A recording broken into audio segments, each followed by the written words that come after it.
Nos vamos inmediatamente con Daniel Legard. Él fue ministro de Producción y de Comercio Exterior y ahora es director ejecutivo de Export Consulting, una empresa que ofrece asesoría en comercio exterior en ese país. Exministro, buenos días y bienvenido a los micrófonos de Caracol Radio. Estimado Carlos, buenos días al panel y a toda la audiencia allá en Colombia. Saludos desde Ecuador. Muchas gracias por la invitación. Sus primeras reacciones a este recrudecimiento de la guerra comercial entre Colombia y Ecuador. Un escenario que pone a los dos sectores productivos, a la sociedad civil de ambos países en una posición completamente indeseada.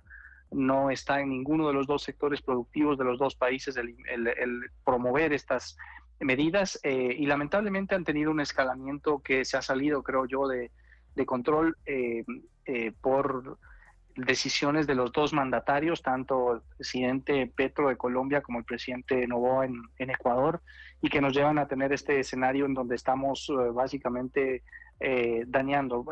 perdiendo valor agregado, quemando valor, y con el riesgo que ahora ya no solamente sea para la relación bilateral, sino también que esto se amplíe pues a eventualmente terminar por dañar la integración subregional en la comunidad andina. Entonces, no son buenos augurios, no es una buena perspectiva. Se han agotado, creo yo, se han cerrado las posibilidades de canales de diálogo. Ambos presidentes parece que esperan básicamente al proceso electoral en su país para poder ver qué es lo que sucede, pero evidentemente desde la perspectiva productiva de la integración de las empresas que exportan, importan, esto lo que genera es zozobra y pérdida, ¿no? Intentar adaptar de alguna forma a la situación, pero evidentemente la afectación económica es ya importante en los dos lados de la frontera y estamos al momento sin una claridad de qué es lo que puede pasar más adelante.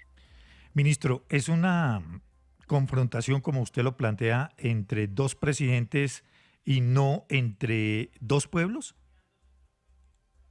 Sin duda, yo creo que es importante separar esto porque no, como he mencionado que ninguno de los dos sectores productivos, ni el de Ecuador ni el de Colombia, han perseguido, han impulsado, han promovido la imposición de barreras, aranceles, tasas en el comercio bilateral, ¿no? El sector está consciente de que existen más oportunidades que amenazas de esa integración comercial, entonces no lo han promovido, ¿no? Yo creo que, al menos desde el lado de Ecuador, se reconoce la necesidad que existe de poder reforzar las acciones de seguridad. Eso no es algo que se discuta. Hay un acuerdo en torno a reforzar las medidas de seguridad en frontera con una mayor participación de la fuerza pública y de las instituciones públicas en Colombia. Pero evidentemente hay una separación cuando se llega a poner al comercio en el medio de esta disputa, ponerlo en una especie de rehén y afectar a quien no se tiene que afectar, ¿no? Al exportador formal de productos de Ecuador a Colombia o al importador de insumos médicos. ¿Para qué, digamos, cómo ayuda el afectarlo a él para mejorar la seguridad? Evidentemente no hay una relación directa en eso y lo que estamos haciendo es, por querer aplicar un mecanismo de presión, además de incumplir la normativa de la integración regional en el marco de la comunidad andina, estamos afectando muchísimo, en último término, el empleo que está asociado a ese comercio bilateral, que no es menor, Carlos, son 2.800 millones de dólares anuales en comercio aproximadamente, y en términos de empresas hay como 2.600 empresas de los dos lados de la frontera que están constantemente realizando envíos, más los sectores de servicios asociados, ¿no? Transporte, almacenaje, estiva, etcétera, que brindan también servicios complementarios y que tal vez han sido los primeros afectados de esta disputa. Pues la frontera evidencia por las noticias, Claro. por las comunicaciones de las cámaras, las asociaciones de transporte, evidencian esa mayor afectación desde el día uno del problema, ¿no? Sí, ministro, aquí en Caracol Radio hemos escuchado muchas voces de Colombia, empresarios, exportadores, emprendedores, y nos han expresado su opinión. Usted que está en contacto con el gremio empresarial ecuatoriano, ¿qué le dicen desde allá? Es importante acá mencionar el hecho de que, lo que mencionaba, ¿no, Carlos? Que primero se reconoce que existe un problema de seguridad. En Ecuador estamos viviendo un problema de seguridad que es bastante nuevo para nosotros y que por lo tanto genera esa zozobra, genera esa necesidad de reforzar las acciones incluyendo las acciones de trabajo conjunto en la frontera con Colombia. Eso creo que es importante reconocerlo, porque el sector productivo también lo reconoce.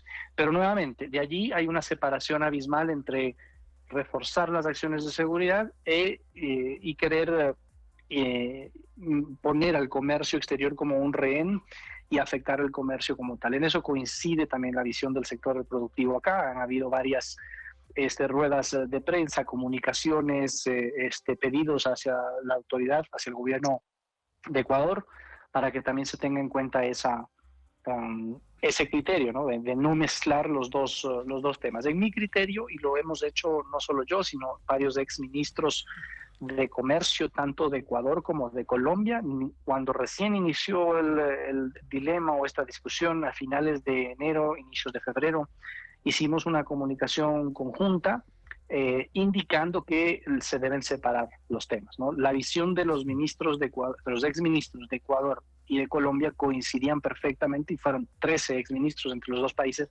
pero coincidieron perfectamente en que no se deben mezclar los dos temas, en reconocer que se debe reforzar las acciones de seguridad y más bien en promover el respeto a la integración andina, el marco comunitario andina, reconociendo que siempre hay problemas, siempre hay discusiones o irritantes, como se denomina en la relación comercial, pero por la misma razón de la experiencia de quienes habemos pasado por ahí, también resaltamos el hecho de que estas se pueden resolver a través del diálogo, existiendo varios mecanismos para el diálogo, ¿no? Entonces, lamentablemente no se ha seguido eso, Carlos, y como digo, estamos en el escenario en donde todo apunta a las elecciones en Colombia, lo cual me parece a mí que desde el punto de vista de la empresa, desde el punto de vista de la integración comercial, de respeto a la normativa, es totalmente desafortunado y desacertado, porque las empresas no viven de esos tiempos, viven del día a día, de poder llevar su producto, de poder venderlo y de poder generar ingresos para sostener su nómina y el empleo. Estamos hablando de que estamos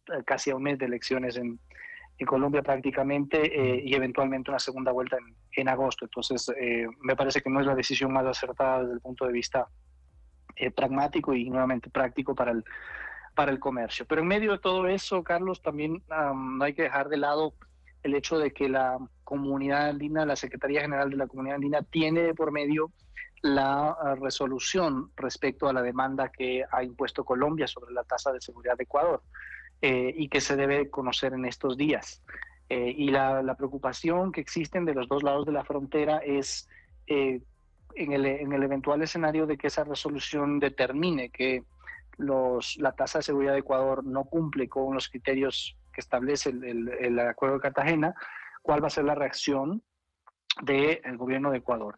Y creo que Colombia se anticipa un poco a esta reacción, al menos el presidente Petro. No creo que es el sentimiento del sector, es más, estoy seguro que no es el sentimiento del sector productivo, pero el presidente Petro se ha adelantado a decir que nada hacen en el Pacto Andino-Colombia.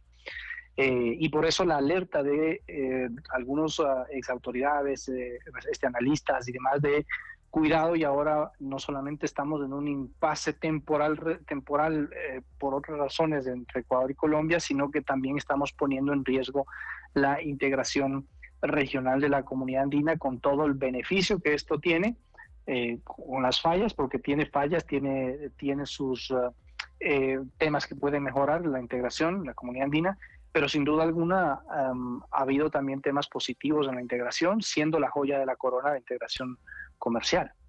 Es Daniel Legarda, exministro de Producción y Comercio Exterior del Ecuador. Muchas gracias, exministro, por estar con nosotros en los micrófonos de Caracol Radio. Un cordial saludo a la audiencia en Colombia, gracias por la invitación y hasta la siguiente oportunidad.